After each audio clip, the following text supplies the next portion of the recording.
Hello everyone, it's your favorite magical girl reject, Bubbling Moon, back again to talk more LoliRock.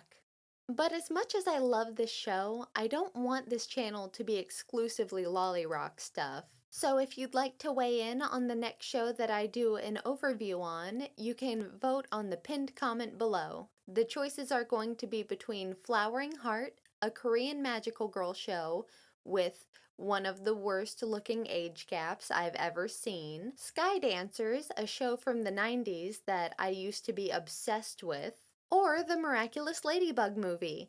And I really don't have it in me to talk about the show Miraculous Ladybug, but I did watch the movie and I do have some thoughts. So if you'd like to weigh in on what the next video topic should be, go ahead and respond to the pinned comment down in the comment section. Before we dive into the plot of this episode, let's quickly just go over the personalities of our main three protagonists.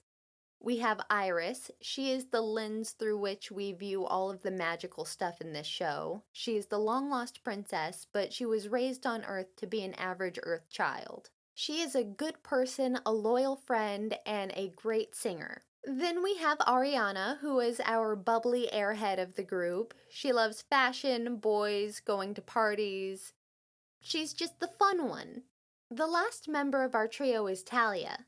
Talia is kind of the outlier in the group. She's always trying to take things seriously. Iris and Ariana constantly have to convince Talia to have fun. Talia is extremely book smart.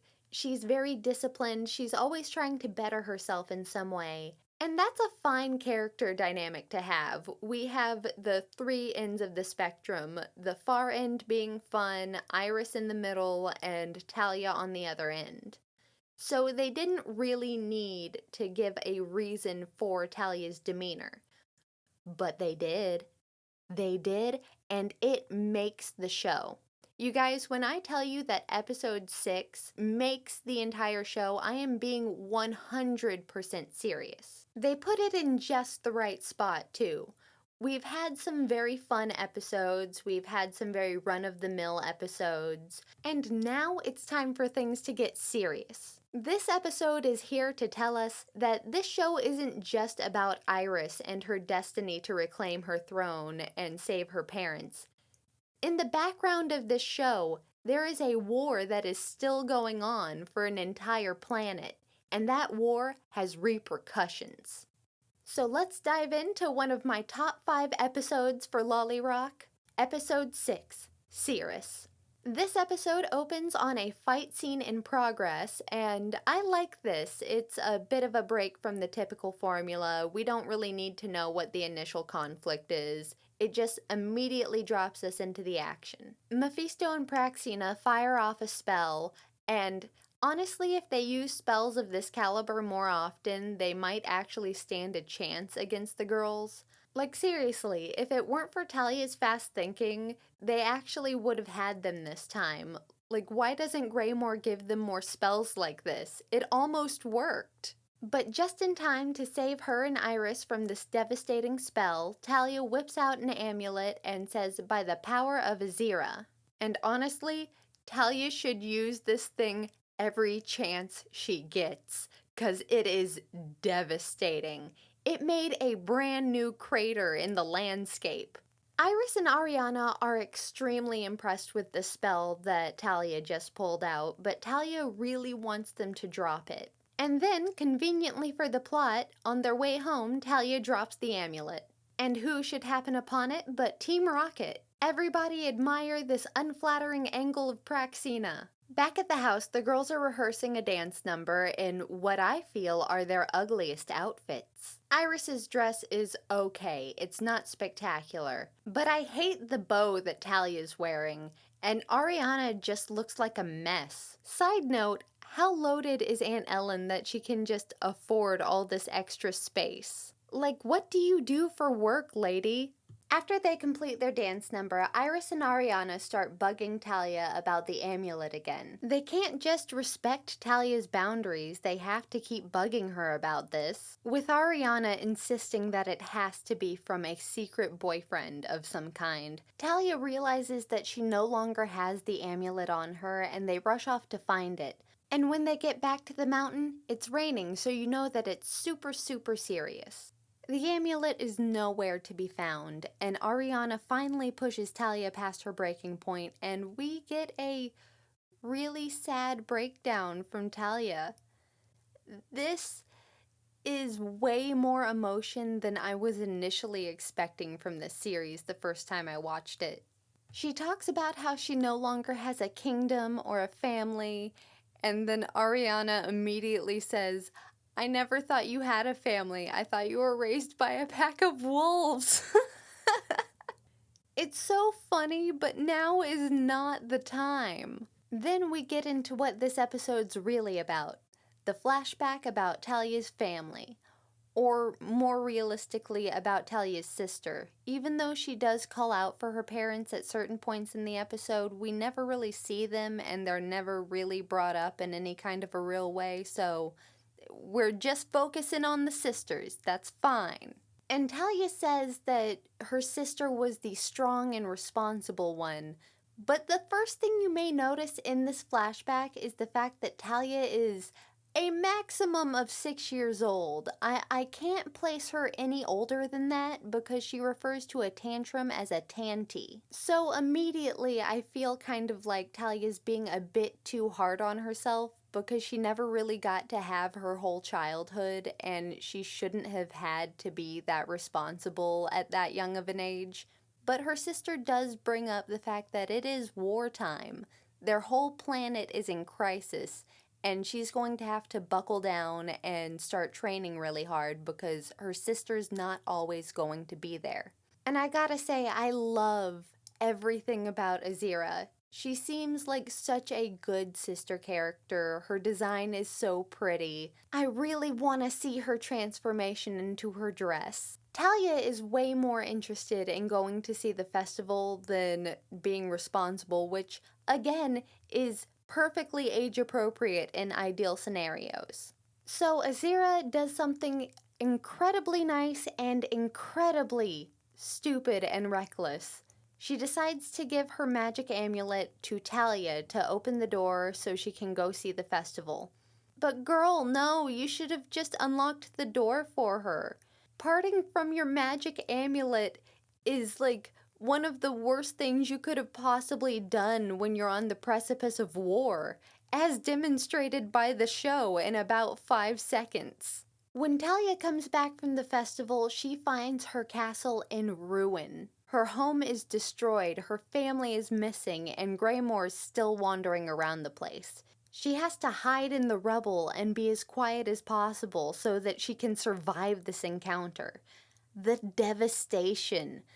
What she must be feeling here, the survivor's guilt, knowing the fact that if your sister had the amulet that was in your possession, she could have easily fought off the enemy. And tiny sobbing Talia is so sad. I don't normally do a lot of research about the shows that I cover because I'm really just giving my opinion on it.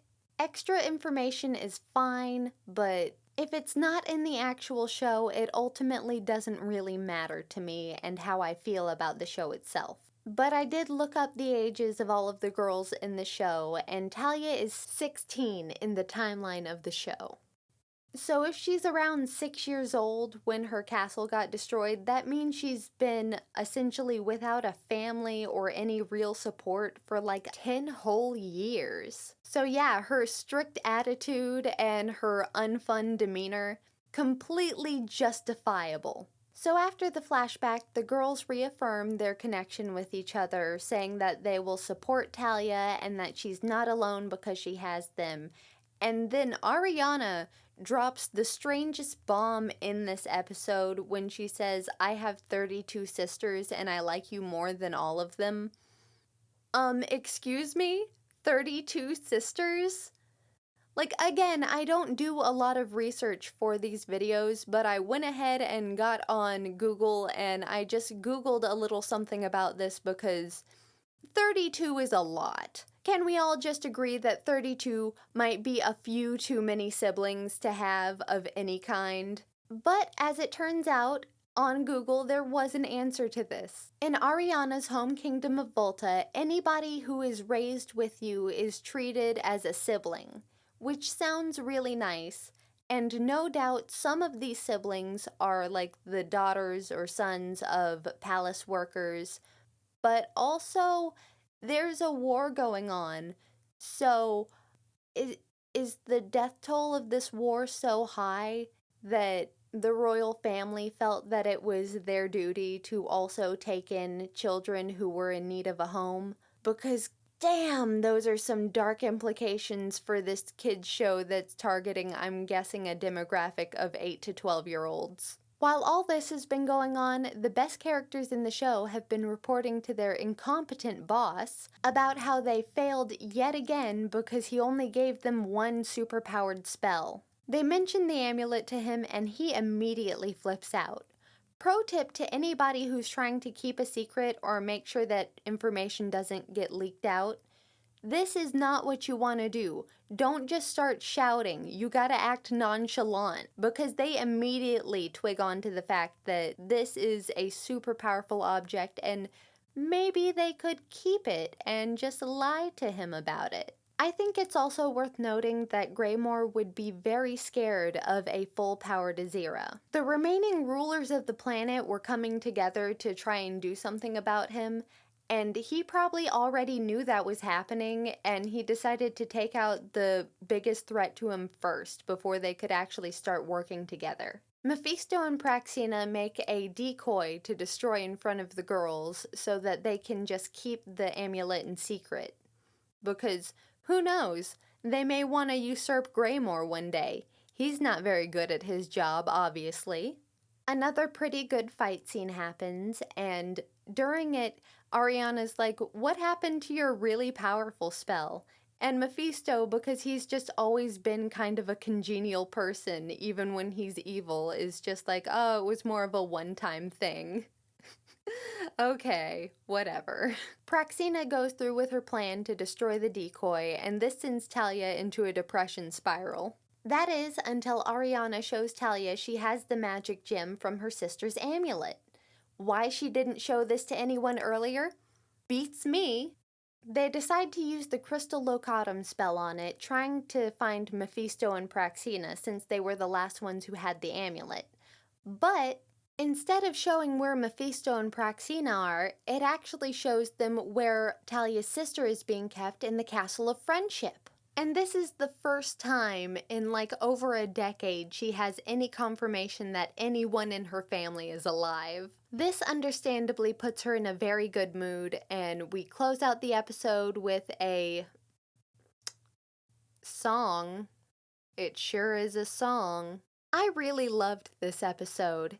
It does so much for the series. It has so much emotion put into it, way more than I was initially expecting out of a series like this. I really like it when shows have more connecting themes through a season rather than it just being episodic adventure after episodic adventure. So that pretty much does it for my thoughts on what I think is one of the most solid episodes in Season 1. There are certainly other good ones out there, and I can't wait to get to them, but I think this one might be my favorite in the first season. If I could have changed just one thing about this episode, I personally would have pushed the reveal back that Azira was still alive. I think that could have been like a really good mid-season reveal, but that's just me. If you have any particular thoughts on this episode or any recommendations for magical girl shows that I should put on my list, leave it down in the comments. If you want to weigh in on what show I should do an overview on next, go ahead and respond to the pinned comment. If you watched this far into the video, thank you so much. Sorry if I sound a little bit weird in this video, by the way.